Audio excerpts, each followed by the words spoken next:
Yo, kita berjumpa lagi di Febri at Siangxia.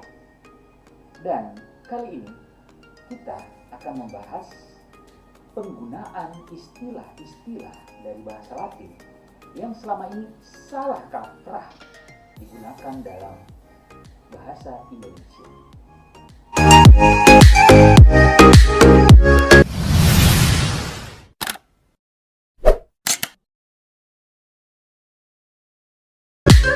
Ada yang cukup menggelitik terkait dengan penggunaan kata-kata atau istilah dari bahasa Latin di Indonesia yang akhir-akhir ini tidak pada tempatnya. Mari sejenak dalam akun channel saya ini mengoreksi penggunaan istilah-istilah bahasa Latin tersebut.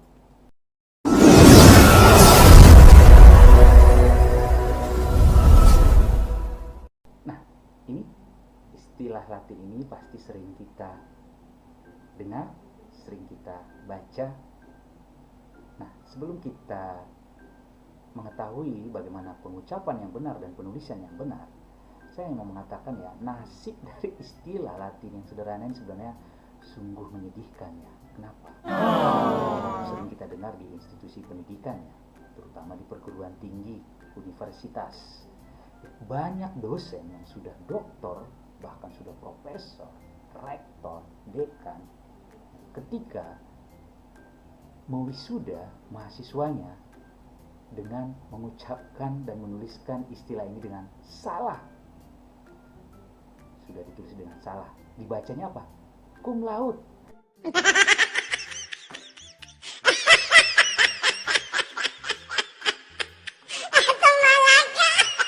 Ya, kalau orang yang mengerti bahasa Latin tentu menjadi senyum-senyum gitu ya. Penulisannya sudah salah, pengucapannya pun amburadul. Pernah ada kejadian lucu. Ada lulusan akuntansi yang lulus dengan predikat disebut hukum laut. No.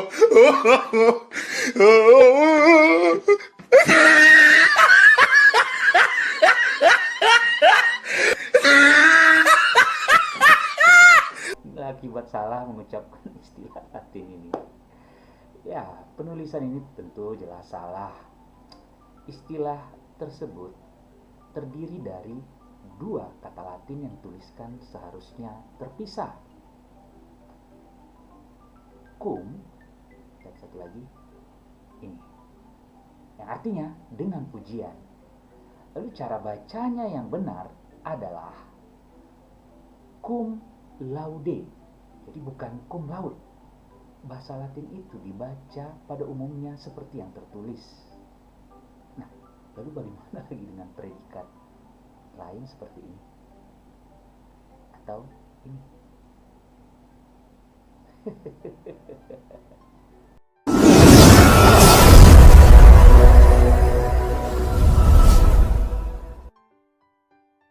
Ya, ini istilah Latin ini cukup panjang ya.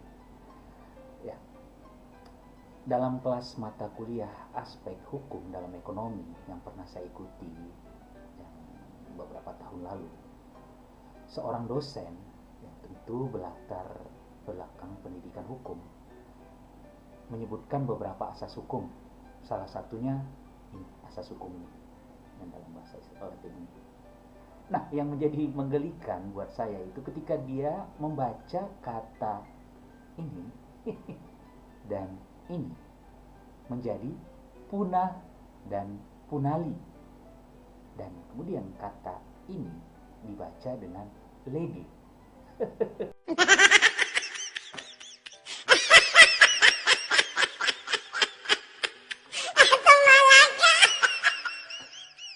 Ya, seperti saya katakan tadi ya, kalau orang yang sudah mengerti bahasa Latin pasti yang jadi geli ya, jadi senyum-senyum sendiri.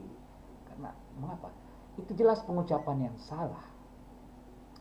Seharusnya diftong ini OE itu dibaca E kalau orang ya, kasar orang Batak gitu ya, atau Jawa mah.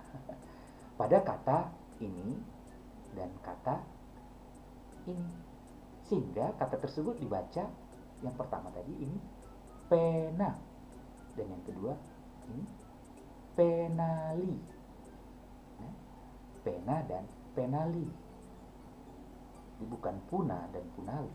Nah, sementara kata ini dibaca leje.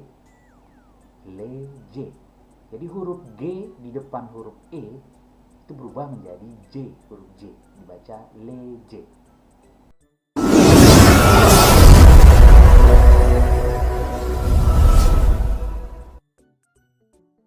Istilah ini.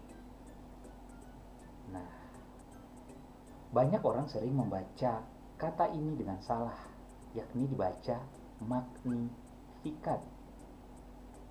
Seharusnya cara baca yang benar adalah magnifikat. Jadi gabungan huruf GN itu dibaca NY-nya bahasa Indonesia. Ya, magnifikat ini adalah pujian Maria. Kata ini juga dipakai salah satu oleh paduan suara terkenal di Medan. Tetapi mirisnya, terkadang anggota paduan suaranya sendiri sering salah mengucapkannya. Mungkin gabungan huruf G dan ini sering kita lihat dalam bahasa Indonesia juga ya. Banyak serapan-serapan lain atau nama orang gitu ya. Nah, atau istilah-istilah lain seperti ini Manya Carta. Jadi bukan makna Carta. Atau ini Agnus Dei. Atau ini es krim manyung. Atau ini tokoh ini sudah cukup terkenal, Romo Magnis Suseno. Jadi bukan Romo Magnis.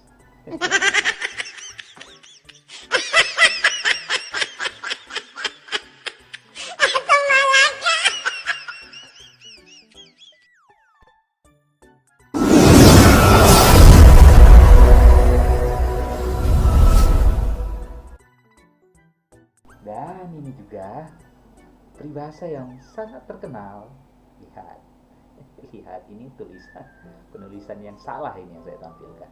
Sudah ditulis di sini mensana in corpore sano. Peribahasa ini cukup terkenal dan paling sering salah dalam penulisan. Termasuk salah juga dalam mengartikannya. Ya, orang kadang kan sering mau keren, bikin status di Instagram, status di Facebook, pakai bahasa Latin. Tapi menuliskannya sering dengan seperti ini. Itu sering saya temukan. Nah, seharusnya penulisan yang benar itu adalah ini, dipisah. Mens sana in corpore sano. Lihat perbedaannya tadi kan? Yang perbedaan pertama dan yang kedua. Jadi, dan artinya adalah pikiran yang sehat ada di dalam tubuh yang sehat. Bila diuraikan, kalimat peribahasa Latin ini tadi terdiri dari beberapa kata, yaitu mentis yang artinya pikiran mental, corpus corporis yang artinya tubuh, in yang artinya di dalam, dan sanus yang artinya sehat.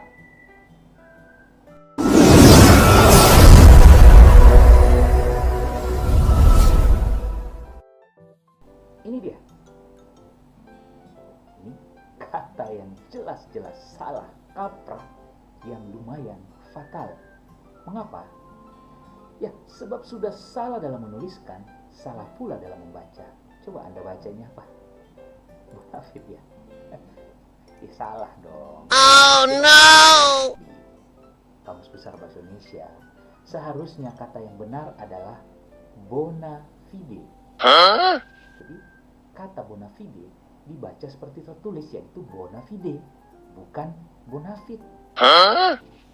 Kata ini berasal dari kata Latin bona yang artinya baik, itu kata sifat, dan fides, fidei yang artinya kesetiaan, nomina atau kata benda. Dalam Kamus Besar Bahasa Indonesia, bona fide ini sudah menjadi serapan bahasa Indonesia dan sebagai kata sifat diartikan sebagai dapat dipercaya dengan baik, atau katanya jujur.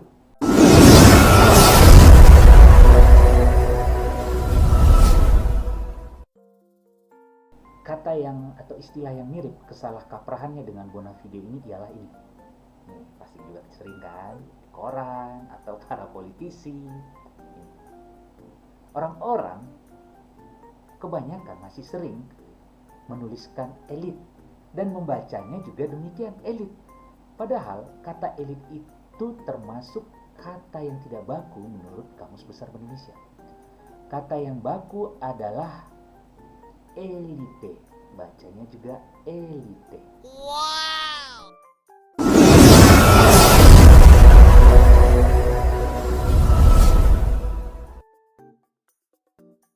Ini dia. Ini pasti sering nih. Ini juga nih sering salah kaprah. Absen atau absensi. Saya teringat waktu saya kuliah ngambil S2 di, di salah satu universitas negeri di Salemba. Itu ketika sedang kuliah beberapa kali teman sekelas meminta tolong kepada saya. Ya, pada saat itu saya rajin, pernah gantian juga saya. Begini katanya, Feb, nitip absen dong, ada acara keluarga nih, nggak bisa ke kampus. Ya, entah dari zaman kapan ya, kalau berbicara tentang absen atau absensi, kita pasti berpikir kalau kata itu berarti daftar hadir atau kehadiran. Tetapi ternyata kalau kita intip, kita lihat ke dalam kamus bahasa Latin, kata absen yang tadi itu berasal dari kata absens, absentis, itu berarti tidak hadir atau tidak ada. Nah, maka serapannya dalam bahasa Indonesia, kata absensi berarti apa? Ya, betul, ketidakhadiran.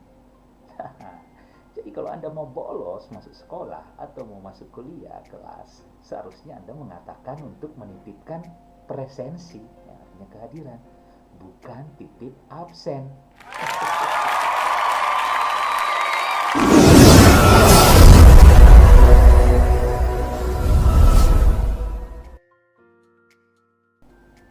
Ini apa? Pasti sering ya. Ya, alumni.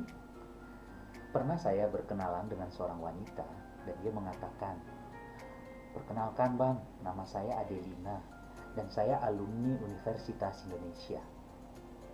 Lihat, perkenalkan, ini saya tulis saja. Perkenalkan, nama saya Adelina dan saya alumni Universitas Indonesia. Kita lihat sekilas memang tidak ada yang salah ya dalam kalimat tersebut. Tetapi kalau kita jeli, ada kata yang salah kaprah loh. Apa itu? Ini alumni loh, alumni. Oh no. Menurut Kamus Besar Bahasa Indonesia, kata alumni artinya orang-orang, jamak ya, yang telah mengikuti atau tamat dari suatu sekolah atau perguruan tinggi. Dan kata alumnus adalah orang, tunggal ya, yang telah mengikuti atau tamat dari satu sekolah atau perguruan tinggi. Jadi kita lihat perbedaannya, kata alumni adalah bentuk jamak dan alumnus bentuk tunggal, untuk satu orang saja. Dengan kata lain, alumni adalah para alumnus atau kumpulan alumnus. Istilah ini tentu saja diserap bulat-bulat dari bahasa Latin. Kata benda dalam bahasa Latin selalu dikategorikan dalam 3 jenis kelamin atau disebut genus. Laki-laki, maskulinum, perempuan, femininum, dan netral, neutrum. Jadi ada tiga jenis kelamin dalam setiap kata benda dalam bahasa Latin. Karena itu untuk lulusan perempuan atau mahasiswi itu bisa menggunakan kata alumna.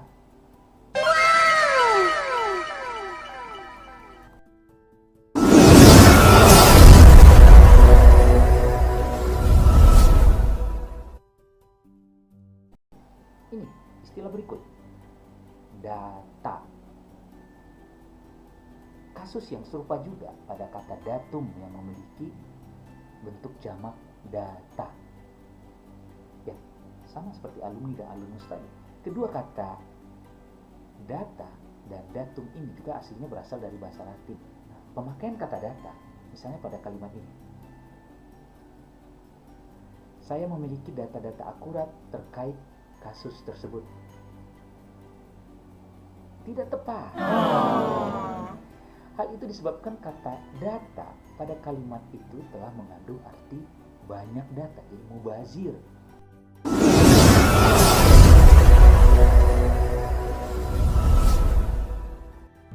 Nah ini, hop, suami. Ya, tentu saja ini selalu salah. Loh, kenapa? Ya iyalah, yang benar selalu istri. Oh, no, no, no, no.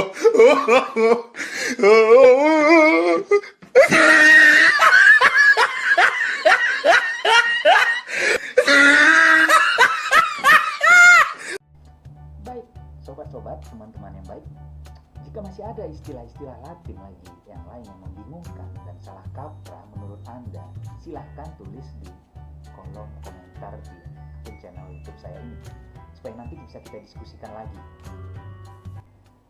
Demikianlah tadi pembahasan kita tentang istilah-istilah Latin yang selama ini salah kaprah digunakan dalam bahasa Indonesia. Pesan saya, mari kita gunakan bahasa yang baik dan benar, apalagi kita yang suka supaya keren menggunakan bahasa asing atau bahasa serapan, terutama dari bahasa Latin. Ya, sampai jumpa dan kita ketemu lagi di Febri at Siang Siang.